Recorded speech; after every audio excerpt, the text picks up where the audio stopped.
Dobar dan braći i sestre, dobrodošli u epizodu 2 King Lapan pravi Jarvis. U prošloj epizodi smo napravili temelj Jarvis sistema. Napravili smo folder strukturu, napravili smo boot animaciju i napravili smo sandbox sigurnosni sistem. Ali Jarvis još uvek nije pravi bot. On trenutno sad koristi samo if ili else komandu. To vam je kao robot koji samo zna nekoliko odgovora i to je to. Ali to se danas menja. Danas Jarvis dobija pravi mozak. Instaliramo Olamu i Mistral. To je AI koji radi potpuno i 100% lokalno na našem računaru. Bez bilo kakvog interneta, bez clouda, bez bilo kakve pretplate. Znači potpuno besplatno. Ovo je trenutak kad Jarvis prestaje da bude program i počinje da bude naš lični asistent. Pre nego što počnemo instalaciju, da vam objasnim šta je Olama i zašto je koristimo. Pa da počnemo ovako. Prva stvar koja će nam biti potrebna je Olama. Možemo da je skinemo ovako, a možemo i preko PowerShell-a. Mi ćemo u ovom trenutku raditi ovako. Download, mi idemo Windows, download for Windows.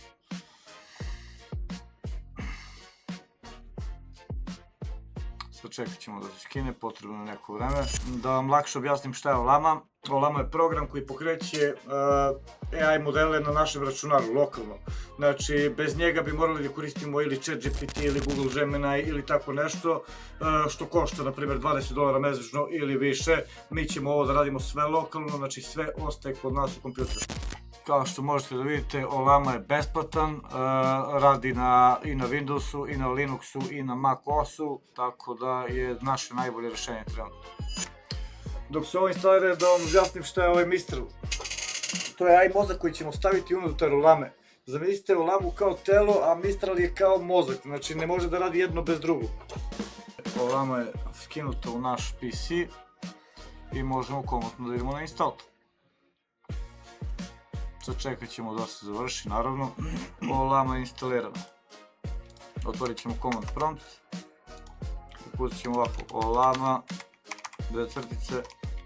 version. Ovo znači da Olama radi savršeno, telo je spremno i idemo po mozak. Evo, ako ne morate da zatvarate command prompt, možete u istom kucati ovako Olama full Mistral. Ovo je jedini put da skidamo Mistral zato što će on posle raditi i bez interneta i bez bilo čega. Znači on će biti potpuno na našem kompjuteru. Kvalitet je skoro jednak ChatGPT-u, ali mi dobijamo modela koji radi lokalno i koji nigde ne šalje naše razgovore. Prednost je u tome privatnost. Kao što vidite, Mistral je ubačen, ali pre nego što krenemo povezivanje sa Jarvisom, mi ćemo proveriti da li u stvari Mistral radi, je li tako? Olama run Mistral. Evo ga, izgleda da radi. Ovom komandom pričamo direktno sa Mistralom, znači direktno sa Jarvisom pričamo bez bilo kakva. Ajde da ga pitamo hello, who are you? Da vidimo šta će reći. I am a model trained by Mistral AI. I am here to help answer your question and provide information for the best of my ability. How can I assist you today?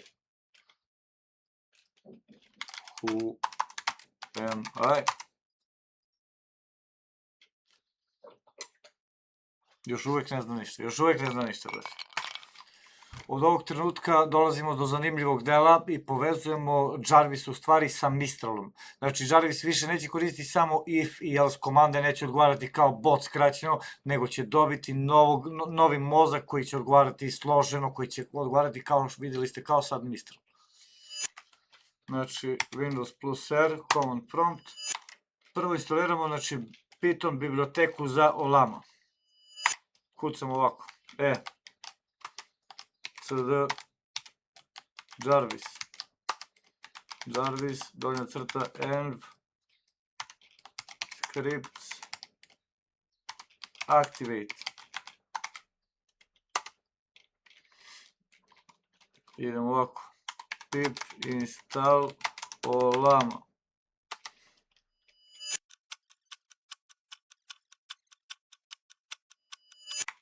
Kao što vidite, sve je instalirano i sad idemo do najuzbudljivijeg dela i menjamo Jarvis kod i postavljamo ga konačno. Ovako, kada je to gotovo, otvaramo Visual Studio Code. To je stari naš Jarvis PU, izbrisat ćemo ga Ctrl A izbrišemo ga i pišemo potpuno novi kod.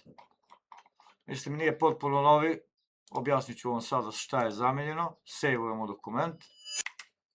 Prva izmena je import Olama, to je biblioteka koju smo malo čas instalirali i bez ove linije koda Python ne bi znao da Olama postoji. Kao što vidite ovde, zamenili smo verziju, kao što iPhone imaju iPhone 1, 2, 3, 4, 16, tako vrate, i mi imamo naše verzije, pošto evo sad smo mu dodajemo mozak, znači on je prešao iz verzije 0.1.0 na 0.2.0 verziju, dodali smo mu AI model Mistral, itd. Dodali smo conversation history, to znači da će naš Jarvis pamtiti razgovore, pamtit će kako se zovemo, šta tražimo od njega da radi, pamtit će sve i neće, brate, zaboravljati, znači svaki put kad uđemo u njega da imamo novi razgovor, nego će pamtiti naše razgovore. Evo ovde, kao što vidite, ovo je nova izmena, to nam je system prompt, znači ovde su instrukcije koje mi dajemo Jarvisu kako da se ponaša od samog starta. Kao što vidite, you are a Jarvis, just a rather very intelligent system.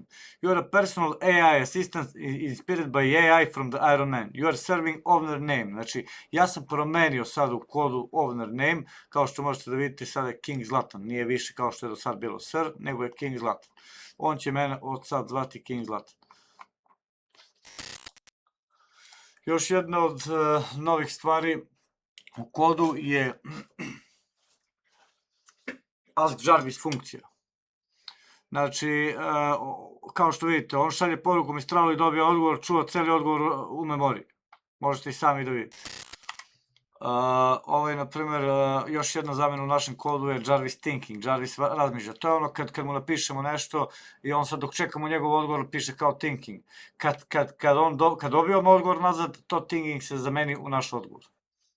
To je samo vizualno, da tako kažemo, i najbitnije od svega je što nema više if i else, znači on sad ima potpuno svoj mozak koji će nam odgovarati i biti potpuno spreman bot. Ajmo zapisati naš file.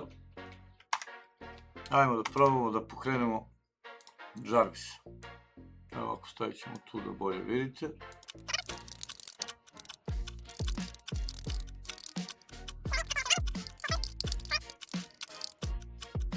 Evo tu ga Jarvis, good evening, King Zlatan.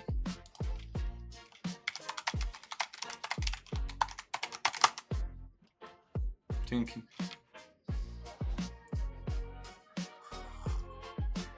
Kao što vidite, bot odgovara brzo, efikasno. Greetings, King Zlatan. I am functional in optimal levels, ensuring all systems are aligned with your needs.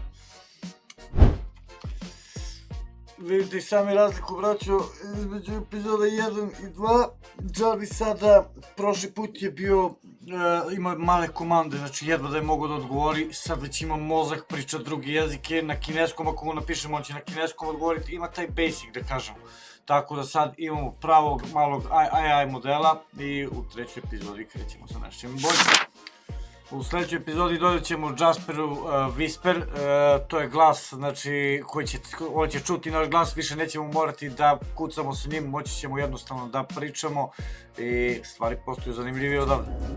Ako vam se sviđa, braćo i sestre, i hoćete da podržite ovo što radim, bacite like, share i sub i ja ću potruditi da svaki put uvedem nešto novo i da budem zanimljivi. Vidimo se.